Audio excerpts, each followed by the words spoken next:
Сайн уу, Кинам channel байна. За та нартай өнөөдөр маш тийм сонирхолтой бас тийм аимшиг хэрэг бол бэлдсэн байгаа. За тэгээ энэ хэрэг маань баг зэрэг бас сурамжтай тийм хэрэг билээ. Тийм болохоор та бүхэн заавал сонсорой гэж хүсэж байна. За бүгдээрээ хэрэгтэй орцгоё. За энэ түүх нь Сонжуу нэртэй нэгэн эмэгтэй тохиолдсон явдал юм аа. Тэрээр хуучин идэл антик зүйл бол их сонирхдаг байж л дээ. Сонжуу сэтгэлээр унсан үедээ ер нь заавал гарвал хуучин идлийн захаар тэнж өмнөх эзэн одоо ямар хүн байсан бол гэж төсөөлөн бодох маш их туртай байсан юм байна. Тэрээр ялангуяа ээмэг бүүж гоёл чимэглэлд маш их туртай байж л дээ. Нэг өдөр Сонжуу гэртээ утсаараа хуучин идэл зардаг саятаар тэнэж байгаад маш гоёмсог хийдтэй мөнгөн тийм талстай бууж олж харсан юм байна. Үнэн нь бас үнэхээр хямд байсан байгаа юм. Сонжуу шууд л түүний даран захиалсан байна.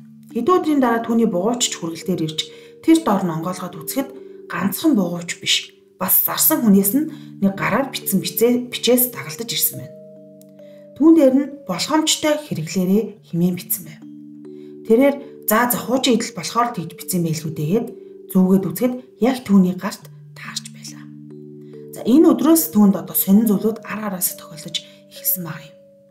Буугч авсан өдрөөс хойш түүний нуруу нь нэг л зарс хийж өрөөнд хин нэгэн түүнийг баян ингээ хараад байгаа юм шиг санагдаж артаас нь хин нэгэн түүнийг харж буумыг санагдах болсон юм байна л да. Үүний дараа түүний бие нь яг яаж өвдөд байгааг нь мэддэхгүй мөртлөө үе маш ихээр хатгаж буумыг өвддөг болсон байна. Нэг өдөр Сонжуу ажилдаа гарах гээд яаран гутлаа өмсөх гээд гэтэл нэг өрөөсөн гутал нь ерөөсөө олдохгүй байсан байна. Галтойгоо угаалгын өрөөнд ч байхгүй. Ямар сони юм одоо ганцаараа амьдардаг начиг хүний гутал алга болно гэхээр үнэхээр сони юм а гэж бодсон ч Сонжуу маш их яарч байсан болохоор өөр гутал өмсөд явсан байна. Гэтэл хамгийн хаширгалтай нь түүнийг ажилласаа тараад гэртээ ирэхэд нөгөө хайгаад болохгүй байсан гутал нь яг байрандаа байсан байна. Ялцчгүй хулгайч одоо энэ манай гэрт яваад байна гэж бодоод байрныхаа харуул дээр очиод камер шүлгэсэн чинь Сонжуугийн гэр рүү гадны хүн орж байгаа ямар ч дүрс байхгүй байсан байна. Сонжууч санаа нь амарч за би л одоо их ажиллаад ядраад орон гарантаж байгаа юм байна да.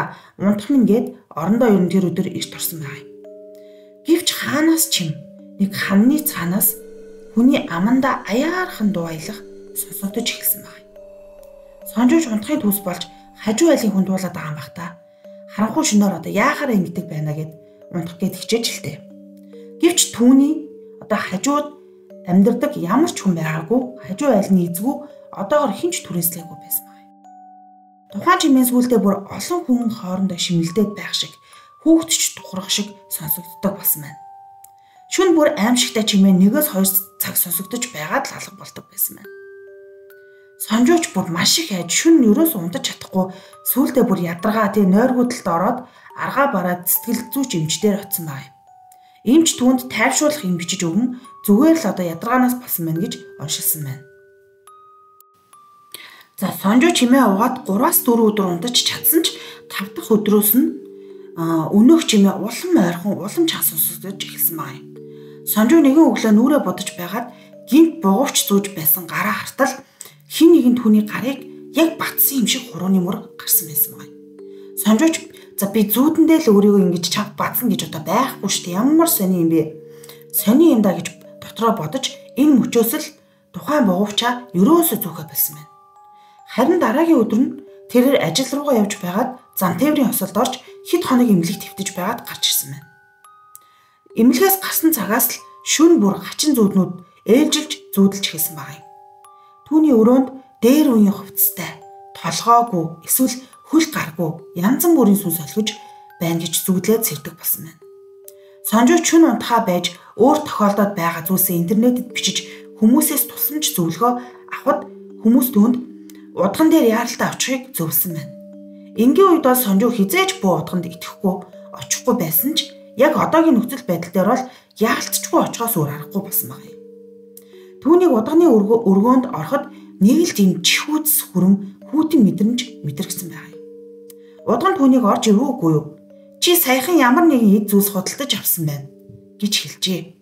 Сонжууч тийм ээ би хамгийн сүүлд нэг буугавч авсан гэж хариулсан байна. Удган хэлэхдээ чиний авсан буугавч бөөгийн сахиустай тийм буугавч байна. чам шиг ямар ч чадalгүй энгийн хүн дээр хэрвээ тэр бугуурч очих юм бол сүнснүүдийг татдаг хараалтай зүйлс болж хуурна. Иймээс л чамайг хэсэж идийн сүнсүүд дагаад эргэлдээд байсан юм байна. Нэг өсөндөө тэр бугуурч нь одоо хоёр ертөнцийн дундах портал гэсэн үг. Тиймээс яаралтай тэр бугуурчийг над дээр авчир гэж хэлсэн байна. Сонжууч тэр шөндөө гэр рүүгээ явж маргааш өглөө бугуурчийг удганд аваачиж өгөхөр болж түүний гэртээ ирэхэд яалтчгүй шүүгэн дотор хийгээд үлдээсэн байсан бугуурч нь ширээн дээр өөрөө гараад ирсэн байж.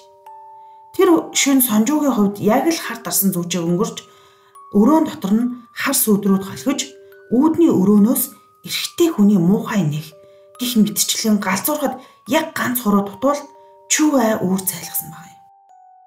Өглөө нүдэн өхөрч ядарсан Сонжуу арайхийн хүчлэн босоод машина бариад удганы өргөө рүү явсан байна.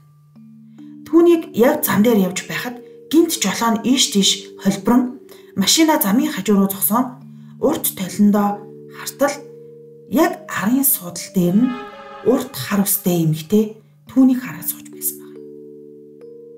Үүгээр ч зогсохгүй түүнийг үргэлжлүүлэн явхад яг замын голд маш хуучны хамбог өмссөн хэсэг бүлэг хүмүүс зам дээр түүний ширтээ зогсож байсан байна. Сонжуу ердөө нэгэн цаг яваад хүрэх газар бараг 3-4 цаг саадаж байж бараг нар хивэх үеэр удганы өргөөнд арай хийж очижээ. Удганч түүнийг хараад сайн байна. Чи ямартаа ч ирж чадлаа гэд түүнийг дотгошоо оруулсан байна. Удган шуудал зан үлээ хийж эхэлсэн байна. Тэрээр Сонжууг нүдэ анаа залбираад байгаарай. Нүдэ огт нээж болохгүй шүү гэж загсан байна. Удган бугуувчийг тусгай сахиустай нэг савнд хийж шатааж эхэлсэн байгаа юм. Энэ үеэр маш муухай хүмүүсийн чаралсан чимээ хаалганы цаанаас гарч эхэлсэн ба өрөөгөөр дүүрэн өмхийн утаа дүүрч удганч өвлөө үргэлжлүүлэн зогсохгүй байсан байна. Нэмгэн ханны цаанаас дуурах сүнсүүдийн дуу орилон улам чангарч сүүлдээ хаалгыг нь балбаж эхэлсэн байна. Эцэст нь бугуувчнаас ямар нэгэн муухай үнэр гарахаа болж өнөөх сүнсүүдийн чимэж алга болсон байна. Удган түүнд бугуувчийг харуулхад хав хар өнгөтэй болсон байж. Удган түүнд хандаж хэрвээ чи жаахан л удчимдаж над дээр ирсэн бол аль хэдийн сүнсний хоол болох байсан. Азар амжиж ирлээ. Одоо зүгээр гэж хэлсэн байна. Энэ цагаас Сонжуу ахиж хизээж хуучин идэл бүр нэг нүдэрээ ч харахаа болсон байна. Ер нь манай монголчууд хэлдэг шүү дээ. Хүний одоо өмнө зүүж байсан ялангуяа тийм эмэгтэй хүний гоёл чимэглэлд одоо сүнсэн те их хорогдсон байдгаа гэд. Ер нь ахыг цэрлдэг шүү дээ. За та нар маань энэ тал дээр юу гэж боддөг вэ? Саналаа бичээрэй, бас өөр тохиолдож байсан юм сүнстэй одоо эд хэрэгсэл та бүхэн тохиолдож байсан уу? Энэ талаараа та бүхэн комментэд оруулаад өгөөрэй. За өнөөдрийн дугаар маань энд хүрээ дуусч байна. За манай сувг бол Азад болсон гэмт хэрэг булсан явдлыг ярьдаг сувг байгаа. За тэгээд манай сувгаар илүү сонирхолтой сэдвүүдийг сонсохыг хүсэх юм бол сав даруй нэмжээрэй. Хуг байлаа. Bye.